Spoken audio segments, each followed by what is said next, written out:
बिस्मिल्लाहिर्रहमानिर्रहीम। अस्सलाम वालेकुम। आज मैं आपको साबूदाना ड्रिंक बनाने की रेसिपी बता रही हूँ। आप इंग्रेडिएंट्स नोट कर लें, इसको बना लेते हैं। जेली को तैयार करना है। 1 कप वाटर को बॉईल कर लेते हैं। इसमें स्ट्रॉबेरी जेली डाल लेते हैं। इनको मिक्स करें। इनको इतनी देर मिक्स करना है स्ट्रॉबेरी जेली इसके बीच में मिक्स हो जाए।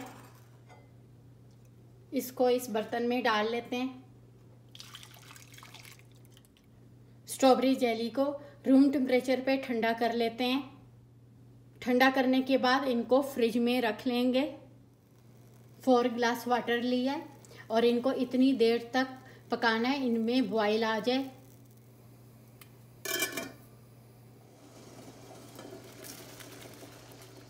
हाफ कप साबूदाना,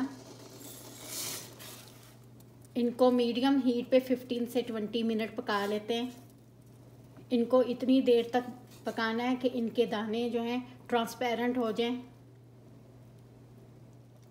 हीट को बंद कर लेते हैं। इसको छान लेते हैं।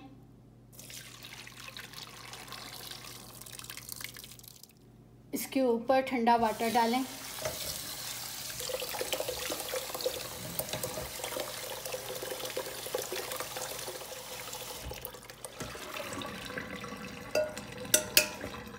इनको साइड पे रख लेते हैं।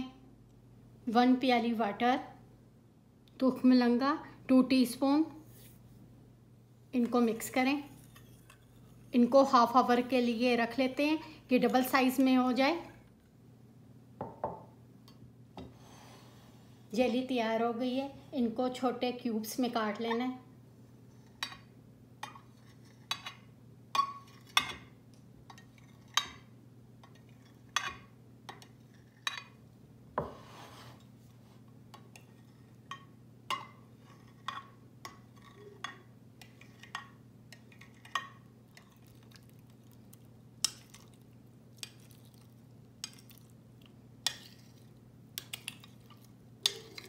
मैंने 1 लीटर मिल्क ले लिया। इसको बॉईल करके रूम टेम्परेचर पे इसको ठंडा कर लिया।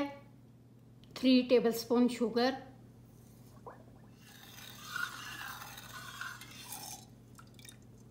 आप चाहें तो कंडेंस स्वीट मिल्क भी डाल सकते हैं।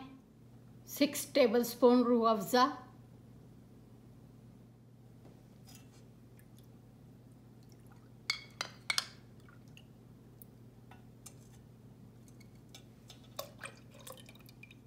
इनको मिक्स करें। ये साबूदाना जो तैयार किया इसको भी डाल लेते हैं। अब इसमें डालेंगे तुख्म लंगा, ये डबल साइज का हो गया।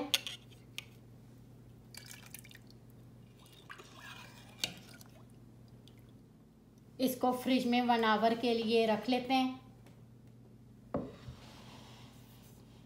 इसको 1 आवर के बाद बाहर निकाल लिया।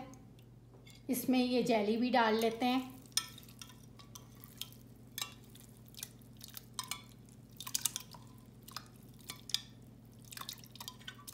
इसमें जेली बहुत ज़्यादा छोटे साइज में डालनी है।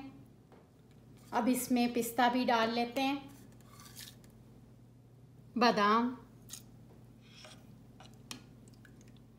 ये शरबत गर्मियों में बहुत ज़्यादा अच्छा है, इसकी तासीर ठंडी है। आप इसको रमज़ान में अफ्तारी में बना लें। इसमें साबूदाना मोटे साइज़ का हो गया है।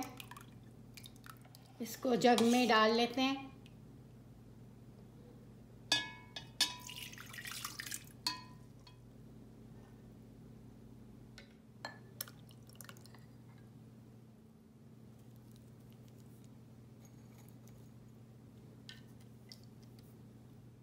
जब आप सर्व करें इसको मिक्स करके सर्व करें। आप इसमें आइस भी डाल सकते हैं, इसमें शुगर का इस्तेमाल कम होगा। रूह अफ़ज़ा में बहुत ज़्यादा शुगर होती है। साबूदाना ड्रिंक बनके रेडी हो गई है। आप अपनी तमाम इंग्रेडिएंट्स अपनी मर्ज़ी से कम ज़्यादा कर लें। आपको मेरी रेसिपी पसंद है, मुझे लाइक करें, सब्सक्राइब करें। Thank you. खुदा हाफिज़।